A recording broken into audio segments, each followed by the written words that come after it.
এই দুনিয়া হচ্ছে সিজনুল লিল মুমিন। নবীজি বলছেন আর দুনিয়া সিজনুল লিল মুমিন, দুনিয়া মুমিনদের জন্য কারাগার। কারাগার মানে যেখানে আমি স্বতন্ত্র স্বাধীন নই। এখানে প্রশাসন অনেক ভাই বোন আছেন, তারা জানেন কারাগার কি জিনিস, আর যারা দুই একবার যাওয়া আসা করেছে ওরা জানে কি জিনিস। এখানে আপনার কোনো ব্যক্তি স্বাধীনতা নাই।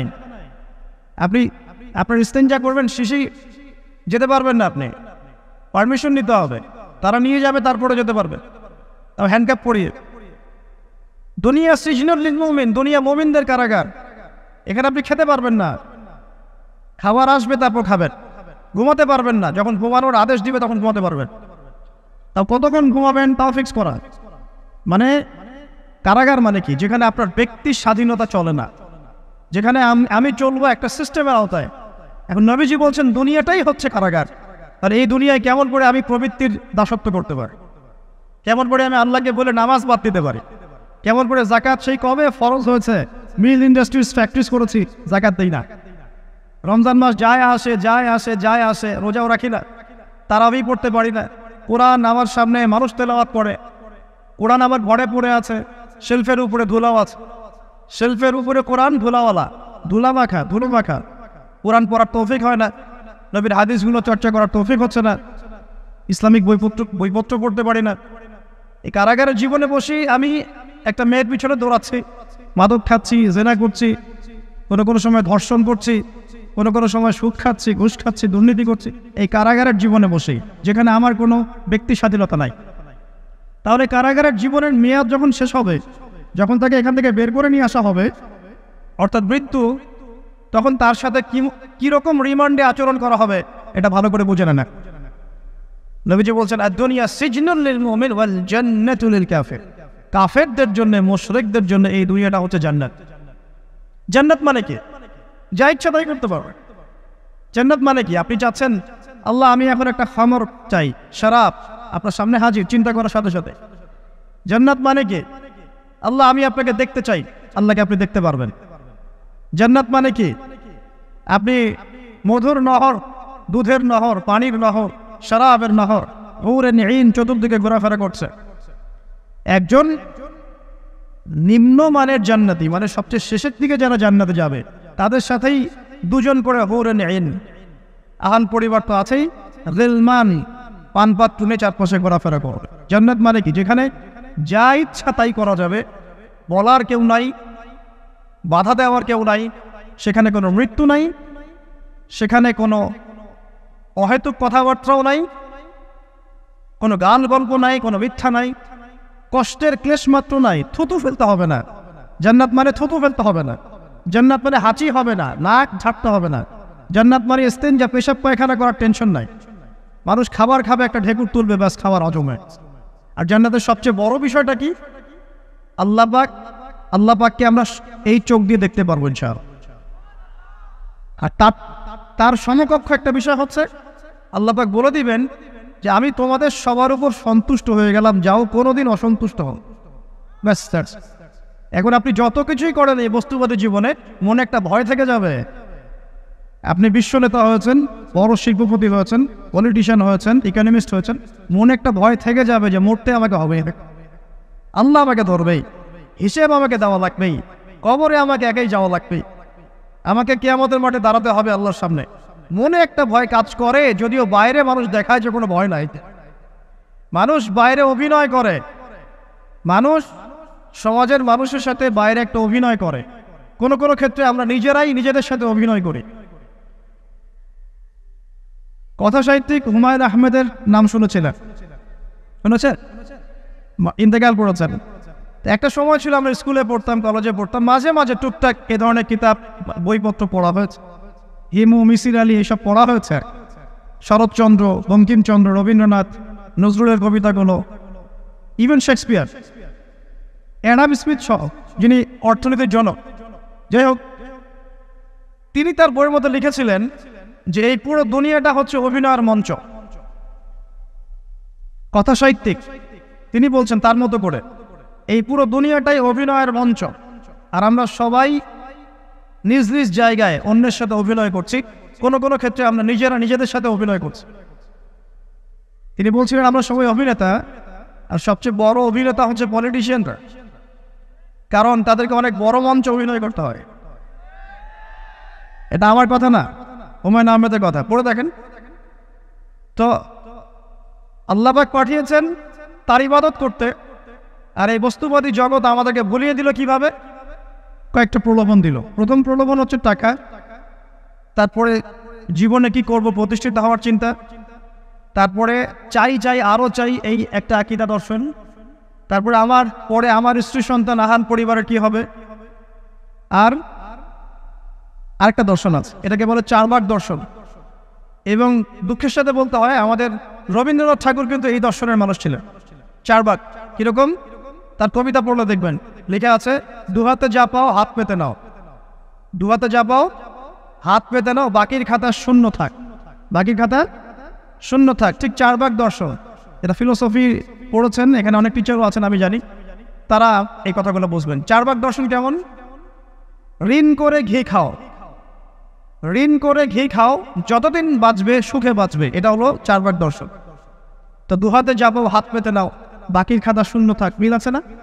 ঋণ করে হলেও ঘি খান, যেভাবে হোক ঘি খান না, মানে ঋণ করে হলেও ঘি খান, যতদিন বাঁচবেন সুখে বাঁচবেন। তাহলে এই দর্শনগুলো বস্তুবাদী না? বুঝতে পারছেন কিনা? মেটেরিয়ালিজম, বস্তুবাদিতা, মানে আপনি চোখের সামনে যা দেখছেন এই দুনিয়া, যেভাবে হোক অর্জন করে নেন, বাকির খাতা শূন্য থাক। ইসলামিক কনসেপ্ট এর টোটাল ডিফারেন্ট কনসেপ্ট। ইসলামের ঈমান, আকীদা, ইসলাম, পরকাল, মুহাম্মদ সাল্লাল্লাহু আলাইহি ওয়াসাল্লামের আদর্শ সম্পূর্ণ ডিফারেন্ট। আমরা বলি কি, এই দুনিয়াতে আমরা মুসাফির, দুনিয়াতে আমরা কি মুসাফির, কে কতদিন থাকবো কোনো ঠিক নাই। নবীজি বলছেন, হে আব্দুল্লাহ বিন ওমর, তুমি দুনিয়াতে মুসাফিরের মতো থাকো, সকালবেলা উঠলে সন্ধ্যার অপেক্ষা করো না, সন্ধ্যাবেলা হলে সকালের অপেক্ষা করো। দর্শনের মধ্যে কত পার্থক্য না, আকাশ পাতাল পার্থক্য না?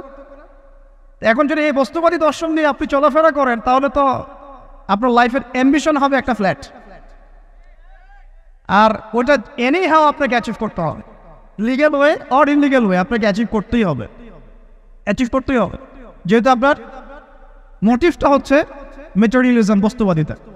আর নবী সাল্লাল্লাহু আলাইহি ওয়াসাল্লাম কি বলছেন? সকালে ঘুম থেকে উঠলে সন্ধ্যার অপেক্ষা করো না, সন্ধ্যাবেলায় থাকলে সকালের অপেক্ষা করো না। তুমি দুনিয়াতে মুসাফিরের মতো থাকো, তোমার যতটুকুতে দুনিয়া চলে যায় এতটুকুতে সন্তুষ্ট থাকো।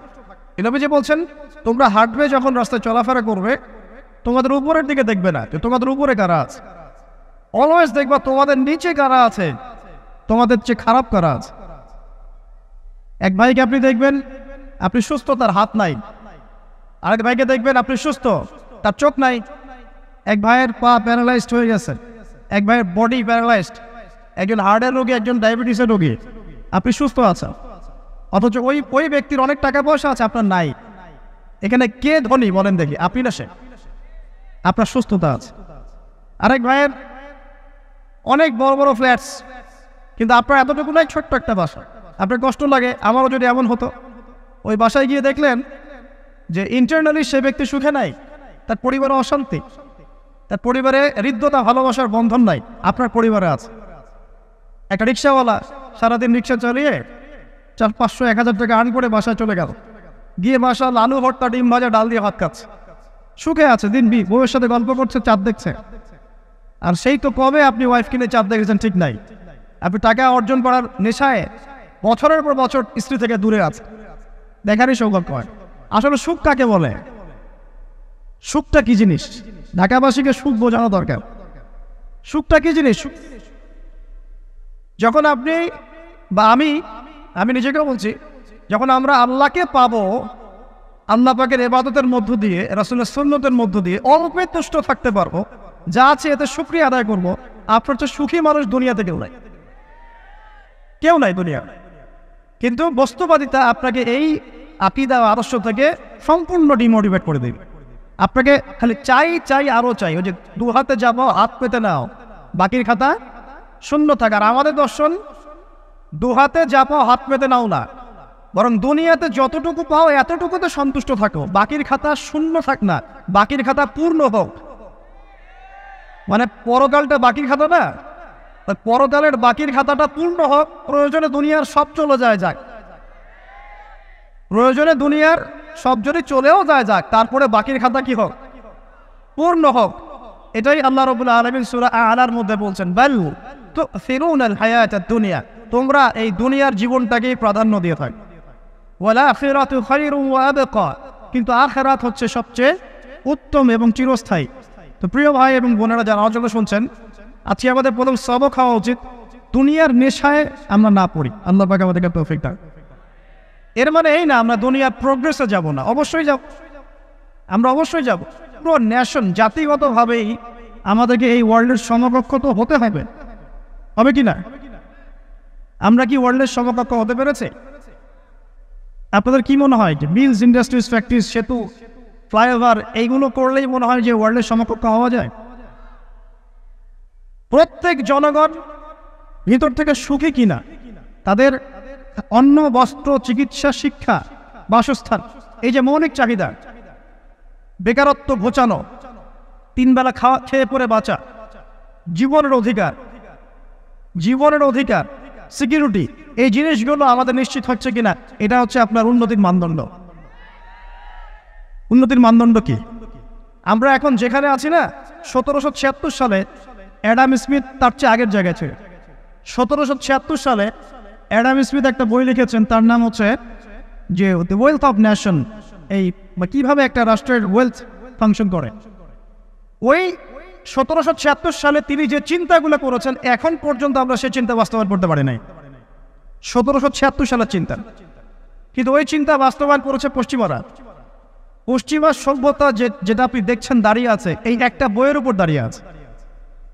যেমন একটা এক্সাম্পল দিই, আলোচনা কঠিন হয়ে যাবে, অন্যদিকে যাব। আমরা মনে করি যে অর্থনীতি আমরা নিয়ন্ত্রণ করব, ঠিক আছে, অর্থনৈতিক পুরো বিষয়গুলো আমরা নিয়ন্ত্রণ করে আমরা সমৃদ্ধি নিয়ে আসবো। আসলে বিষয়টা কি জানেন? অর্থনীতির নিজের একটা ফ্লো আছে, ও নিজেই নিজেকে নিয়ন্ত্রণ করে, এবং তার উপর একটা ইনভিজিবল হ্যান্ড থাকে, অদৃশ্য হাত, যেটা আমরা বলি আল্লাহ রাব্বুল আলামিন। আল্লাহ রাব্বুল আলামিন এই পুরো অর্থনীতিকে নিয়ন্ত্রণ করে। আমরা যখন সেটাকে ইন্টারফেয়ার করতে যাব, তখন ইকোনমি কলাপস করে যাব। এই যে করছে কলাপস। আরো ব্যাপার আছে, শুধু ব্যবসা, অর্থনীতি, এক্সপোর্ট ইম্পোর্ট, এগুলোকে তিনি জাতির মানদণ্ড বলতেন না। তিনি বলতেন যতক্ষণ পর্যন্ত জাতির প্রত্যেক ব্যক্তির মধ্যে এথিক্স না আসবে, নীতি যতক্ষণ পর্যন্ত না আসবে, আপনি করাপশন থামাতে পারবেন না। তাই হয়েছে না? শুধু ব্যবসা না, আদর্শ কতটুকু আছে? এই যে আপনি দেখছেন বিভিন্ন জায়গায় ভেজাল খাওয়াচ্ছে, ওদের কি টাকার অভাব আছে? ওদের টাকার কিন্তু অভাব নাই। নেম ফ্রেমে কোনো ঘাটতি আছে? এস্টাবলিশড বিজনেস, তাহলে কেন আপনাকে ভেজাল খাওয়াবে? কারণ তার মধ্যে এথিক্স নাই, নীতি নাই। এই জন্য জাতির প্রত্যেক সদস্যকে, মানে প্রত্যেক জনগণের প্রত্যেককেই আগে নীতিগত শিক্ষা দেওয়া উচিত। আর এই কাজটাই করে ইসলাম, বলে সুবহানাল্লাহ। এই এথিক্স এবং নীতি শেখায় কে? ইসলাম। ইসলামের চেয়ে সার্বজনীনভাবে এবং যুগোপযোগীভাবে কেউই এথিক্স শেখাতে পারবে না। কাগজে কলমে অনেকে অনেক কথা বলতে পারে, প্র্যাকটিক্যালি শেখাবে কে? ইসলাম। এখন বলতে পারেন তাহলে মুসলিমদের মধ্যে দুর্নীতি কেন, মুসলিমদের মধ্যে কেন এই সমস্যাগুলো হয়? উত্তর একটাই, ওই যে স্যার বলে গেলেন, আমি বিভিন্ন ওয়াজে যে এক এক জায়গায় এক এক কথা বলে। উত্তরটা কি? উত্তরটা হচ্ছে যে কোরআন এবং সুন্নাহর সঠিক যে শিক্ষাটা আছে, এই শিক্ষাটা আমরা অনেকেই বাস্তবায়ন করতে পারছি না। এটা আমাদের ব্যর্থতা। এটা কাদের ব্যর্থতা? এটা আমাদের ব্যর্থ। এখানে আমাদের ব্যক্তি স্বার্থ থাকতে পারে, এখানে আমার জ্ঞানের স্বল্পতা থাকতে পারে, আমার ভিতরে অহংকার থাকতে পারে, বা আমি অল্প শিক্ষিত হতে পারি, এবং এমন হতে পারে আমার জ্ঞানটা যুগোপযোগী না। ইসলামিক জ্ঞান আমার মধ্যে আছে, কিন্তু কিভাবে এই জ্ঞান দিয়ে ওয়ার্ল্ডকে ডিল করবো, এই জ্ঞানটা আমার মধ্যে নাই। এই কারণে আমরা হয়তোবা ইসলাম, কোরআন সুন্নাহ হাতে থাকার পরেও এই সমস্যাগুলো ফেস করছি। প্রথম সমস্যা হচ্ছে বস্তুবাদিতা। আল্লাহ পাক আমাদের সবাইকে, যারা আলোচনা শুনছি, দুনিয়ার প্রেমিক হওয়া থেকে বাঁচাক বলি আমি। দুনিয়ার প্রেমিক না, প্রেমিক হবো কার? আল্লাহর আখিরাতের। কতটুকু দাম আছে দুনিয়ার? আল্লাহ পাক বলছেন একটা মাছির পাখার সমানও না। একটা মাছির পাখার কি দাম আছে আপনার কাছে? আল্লাহ পাক বলছেন পুরো দুনিয়ার দাম আমার কাছে যদি একটা মাছির পাখার সমান হতো, তাহলে এই দুনিয়াতে কোনো কাফের মুশরিক পানি পান করতে পারতো না। তার মানে এই দুনিয়াতে যা করো, আমার তো কোনো দামই নাই দুনিয়ার। কালকেই তো আমি দুনিয়া ধ্বংস করবো। আর ওই যে দুই জাতির কথা বললাম, জিন এবং মানব জাতি, আপনারা সূরা আর রহমান পড়বেন। রহমান নামটা অনেক ব্যাপক, দয়াময়ের নাম, তার মানে আল্লাহ পাক মার্সিফুল, মোস্ট মার্সিফুল। কিন্তু এই সূরা আর রহমানে একটা ভয়ঙ্কর আয়াত আছে। কি? সানাফরুগু লাকুম আইয়ুহাস সাকলান। হে মানুষ এবং জিন, হে মানুষ এবং জিন, শীঘ্রই আমি তোমাদের দুইটা জাতিকে ডিল করার জন্য ফারেক হচ্ছি, অপেক্ষা করতে থাক। মানে আল্লাহ পাক কুল্লু ইয়াউমিন হুয়া ফি শাআন, মানে আল্লাহ পাক কি করেন, সবসময় তার কাজে ব্যস্ত আছেন। মহাবিশ্বের তো গ্রহ নক্ষত্র গ্যালাক্সির অভাব নাই, মাখলুকের কোনো অভাব নাই।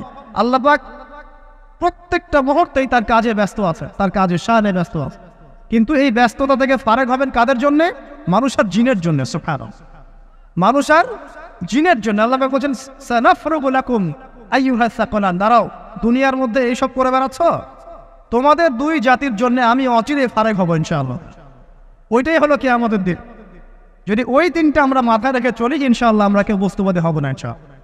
আল্লাহ পাক আমাদের সবাইকে দুনিয়া মুসাফিরের মতো থাকার তৌফিক দান করুন। আমরা উন্নতি করব, অবশ্যই অগ্রগতি করব, আমরা সবকিছুই করব, কিন্তু দুনিয়ার পূজায় ডুবে যাব না। এটা একটা বড় চ্যালেঞ্জ। মানে মধ্যমপন্থী থাকতে হবে, না একদম গোলানো মার্কা আর না চরমপন্থী, মাঝামাঝি থাকার চেষ্টা করতে হবে। আল্লাহ তৌফিক দান। ঢাকাবাসীর জন্য এর চেয়ে বড় কোনো নসিহত হতে পারে না। আর ঢাকার মতো যত মানে সিটিজ, মেগা সিটিজ আছে সারা ওয়ার্ল্ডে, তাদের জন্য এটাই প্রথম নসিহত, বস্তুবাদিতা ত্যাগ করতে হবে, বস্তুবাদিতা।